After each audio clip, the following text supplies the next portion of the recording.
Well, let's dive into retro systems really quickly. I know that that Bo is really quickly. Yeah, as quickly as we can. I know Bo is as a resident retro gamer, but you do quite a lot of reviews on your channel. As far as I've seen a lot of your hardware reviews. Yeah, that's again part of me trying to remove the fear of, like, you know, someone wants to buy like an Atari 2600 and they don't know everything that should come with it. So, you know, I hate the idea that someone could be too scared to take that leap and enjoy something like that because they're too scared of, like, oh, I don't want to get ripped off, or I'm not so sure I'm going to be buying the right one or anything like that. And you know, I have a lot of old systems. Like, oh my gosh, like just some more of the off the wall things. I have a TurboGrafx 16, which is made by NEC. I have a Sega Master System, which was the predecessor to the Genesis. Nice. Wow, you two actually know what it is. Oh yeah, I used to play it back in high school. My best friend had a Master System. We used to play it all the time. I love that thing. I think the Ghostbusters game on that thing is fun. Yes.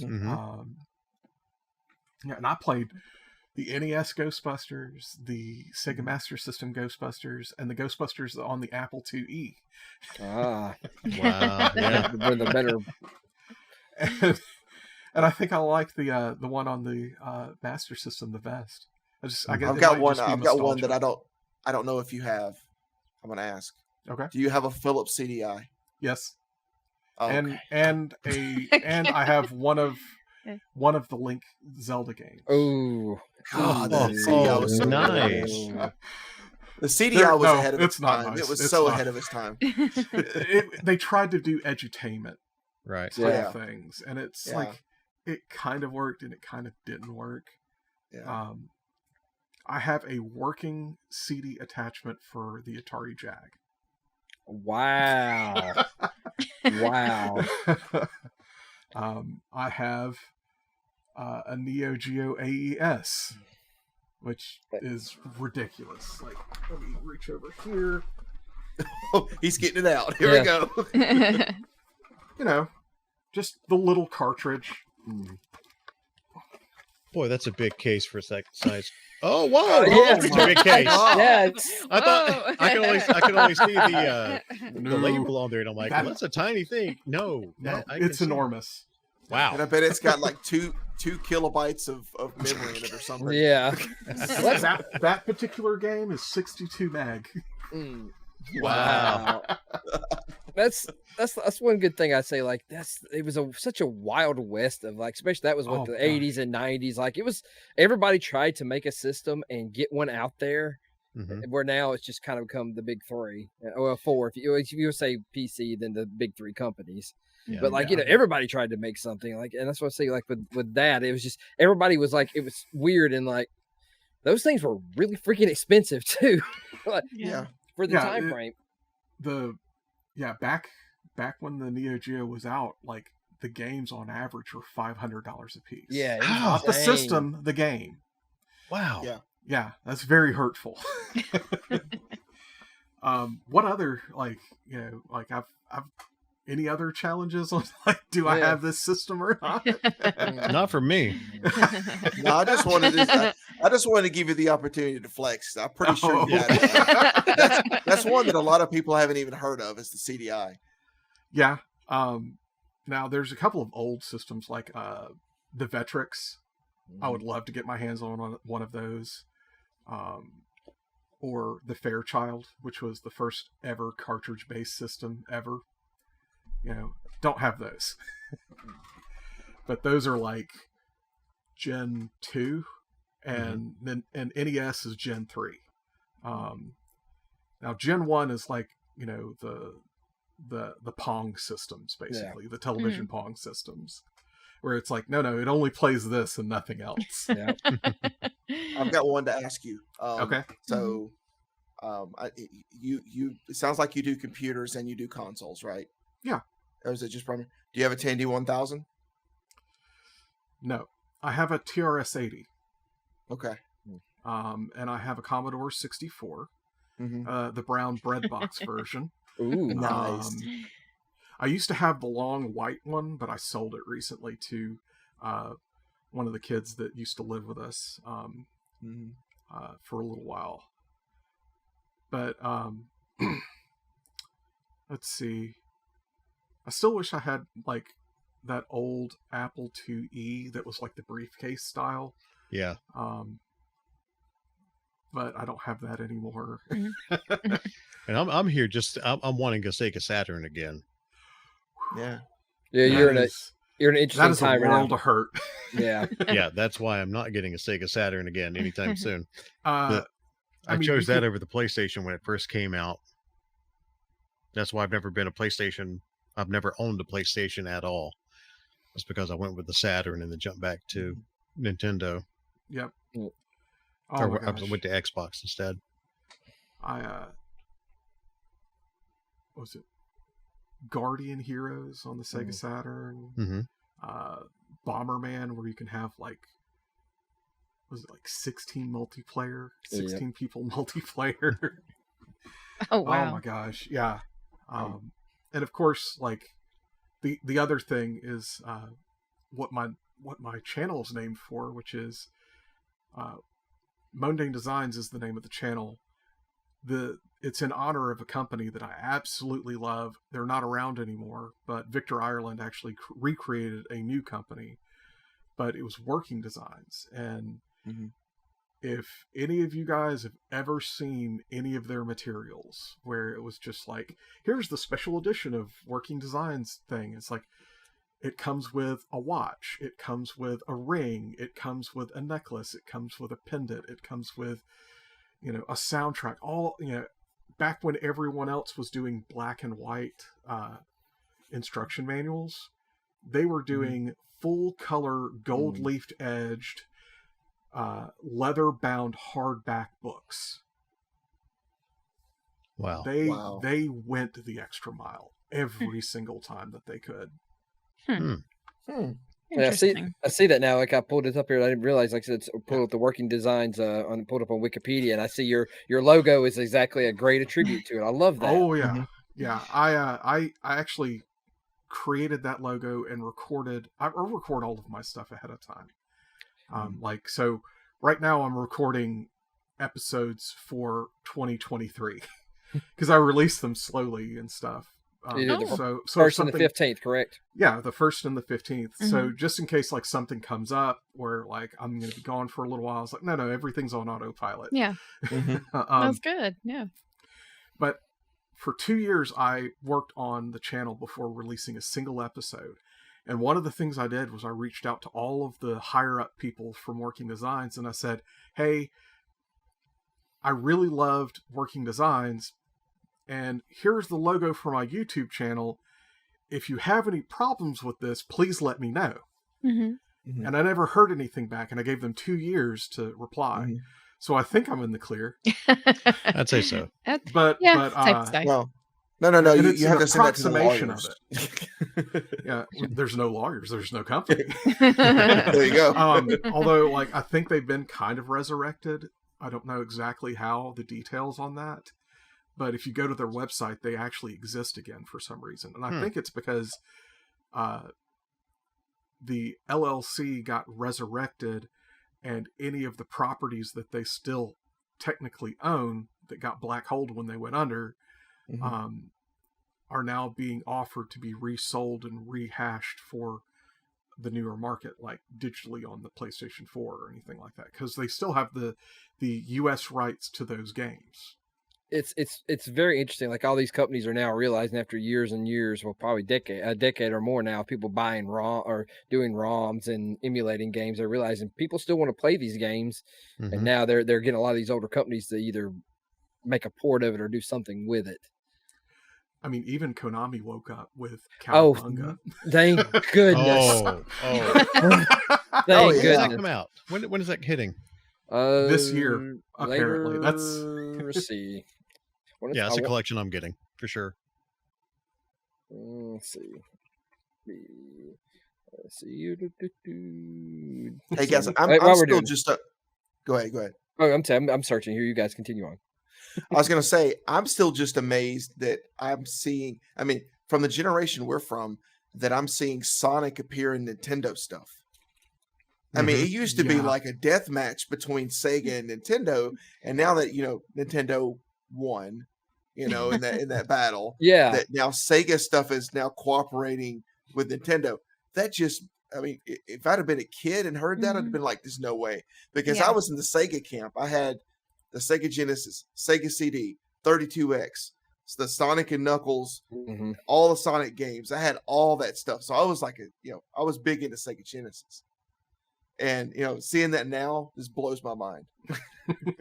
As of right now, it just says 2022 is the release date. So it's this year. So at least we got at least Konami's at the very worst, it'll be November because they'll want to have it out before. Yeah. So that people can get it for Christmas. Are they going to be physical or just digital? They're going to do both. I saw where they are. I think digital might be the first one, but I think there is going to be a physical because like I'm with you. I'd like having a physical copy. Yeah. Yep. Like I bought a physical copy of Scott Pilgrim. Yep. Because I'm a beat 'em ups fan, and I wanted, like, I played Scott Pilgrim on someone else's PlayStation 3. And I was like, oh my gosh, I missed this. And I missed a lot of stuff during that time because I got addicted to World of Warcraft. But I don't know anything about that. I kicked that habit. God, that game, jeez. Yeah. Oh my gosh. I'll touch on a few things from WoW. That's where the name Moandain comes from, which I borrowed that from Reaper Miniatures because they had as one of their characters, and you can't really copyright a name. And I already knew Ed Pugh and stuff, and he was kind of cool with it. So Ed Pugh's the guy who owns Reaper Miniatures down in Irving, Texas. Great place. Not as fun as Riverwalk though. And I see you smile. So I played a Horde Undead Warlock and all this other stuff. Kevin, how much into World of Warcraft did you get into? Yeah, a lot. Okay. A lot. I'm going to mention the name. But I was an Alliance guy, so it doesn't matter. I'm going to mention the name of someone who I was in a guild with. Okay. That he got so infamous that it went. Okay. It didn't matter if you were Horde, it didn't matter if you were Alliance, and it didn't matter what server you were on. The guy's name was Varn. You know. Now that laugh kind of gives it away. Do you know he hit the gold cap 6 times? Oh my God. And the gold cap was so low back then. It's like astronomical now, but yeah. Yeah. Because he cornered the gem market on my server to the point where he just took over. And like people couldn't get recipes. People had top end raiding guilds had to go to him and pay him gold to cut gems for their gear. And like everyone, it was called pulling a Varn. If you took over a market, I actually did something very. I did something similar to that with. I would wait till there was a release, and I would find out whatever fish were needed for recipes. And I had I'm not gonna lie, Blizzard strike me down. I don't play the game anymore. I bought it. I had a bot that would just sit there and just fish. And I controlled the market because I could just flood it. And the way the auction house was set up was somebody would put something on, I'd put it on 5 silver cheaper. Yep. And because I had so much, I could just keep going. And I made so much money doing that. It was crazy. The reason Varn was so good at it is his real job was part of a marketing company. And his thing was, selling X item. or coming up with a new idea. Do you know that he's the one who came up with the resurgence of Tinkerbell? No. For Disney. Yeah. Oh, it's his fault. Well, I mean, that's not nothing bad with that. Tinkerbell's awesome. Well, there's some parents that are just like, oh, Tinkerbell. It got a little ridiculous though. And I've seen videos on mentioning that name before. Wow. And then the terminology, I've heard it before. Yeah. Yeah. If you played World of Warcraft, you pretty much heard that for sure.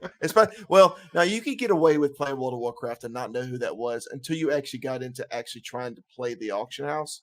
Yeah. And as soon as you did, you heard of that by just looking at YouTube videos and stuff of like, what's the best way to do this? And going to Wowhead and Thoughtbot back in the day.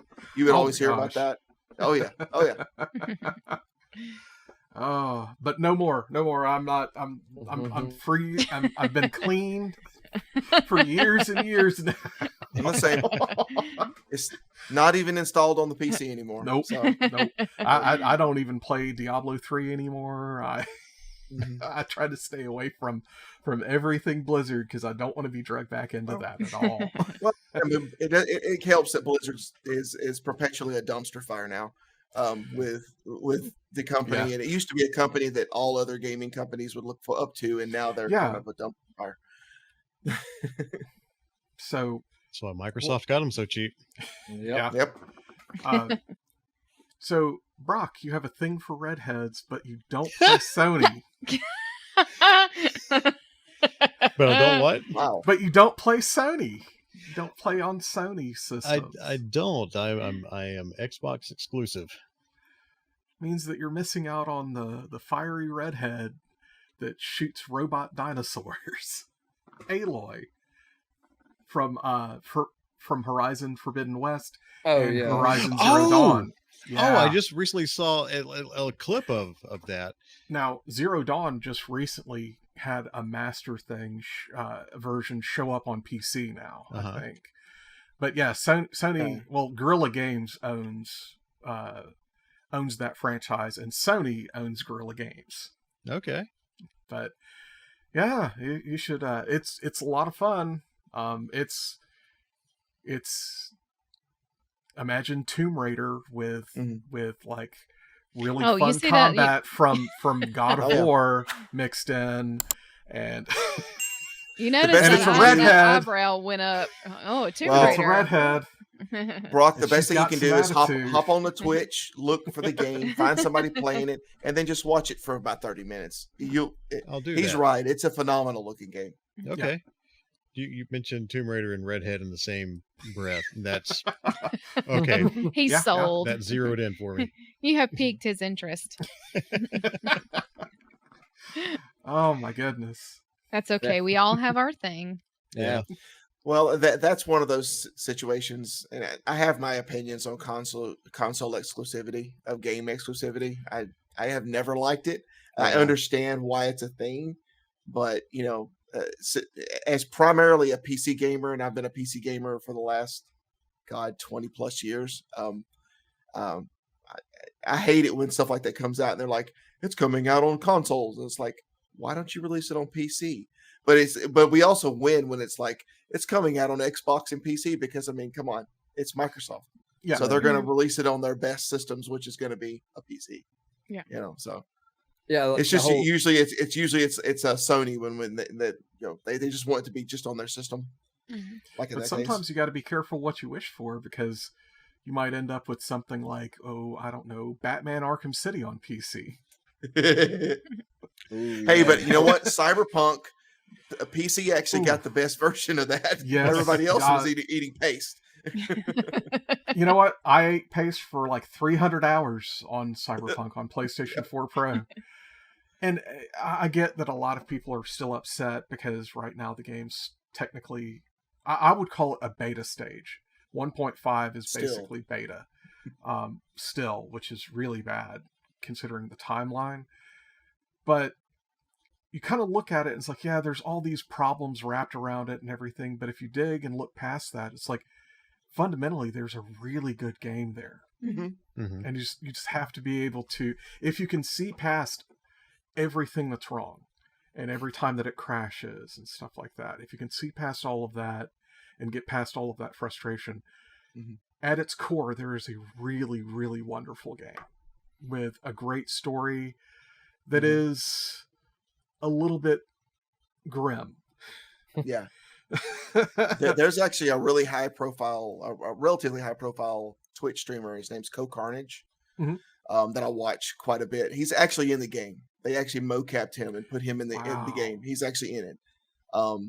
And he, of course, I guess that's kind of beholden him to play the game a little bit more. But even he was coming up, was playing it on the PC version, and he was running into issues and was telling them. And of course, they had reps watching him play.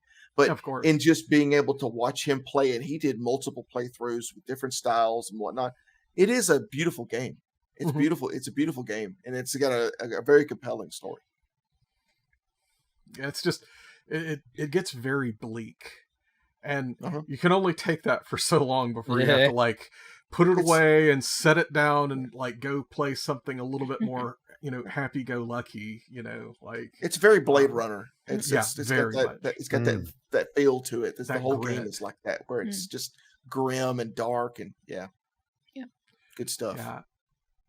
I know that all of you have since played the remastering of Mass Effect, and my wife bought it for me for Christmas.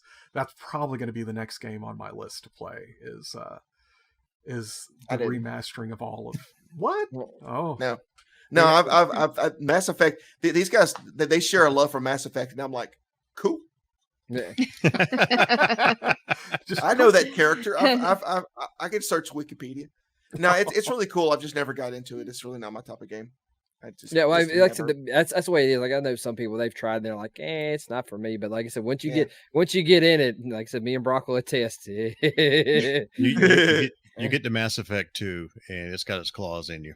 So, for me, because like I always say, like I think I've said this to Brock. To me, like Star Wars is at home is the definition space story of film, where Trek is the definition space story of TV, and I think Mass Effect is that for video games.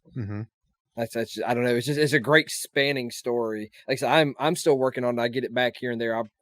I blazed through the remaster Mass Effect 1. I'm halfway through Mass Effect 2, which is my favorite of the three. I'm just playing it when I can. Yeah. It doesn't hurt that Bo and I are friends with the voice actor for Commander Shepard. Yeah, we've met him multiple times at Dragon Con. See, that's one reason why you need to come back. And the thing about it is, he's not there as an official guest. He's there as a attendee. He comes to Dragon Con to party.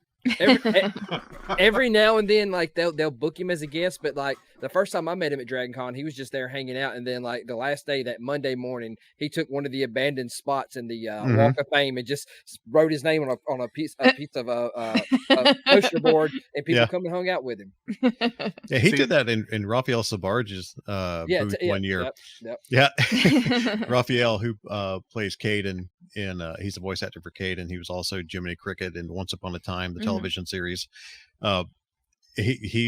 He left on Sunday evening, and Mark took over his booth on that Monday and met everybody there, just chilled out, like, all right.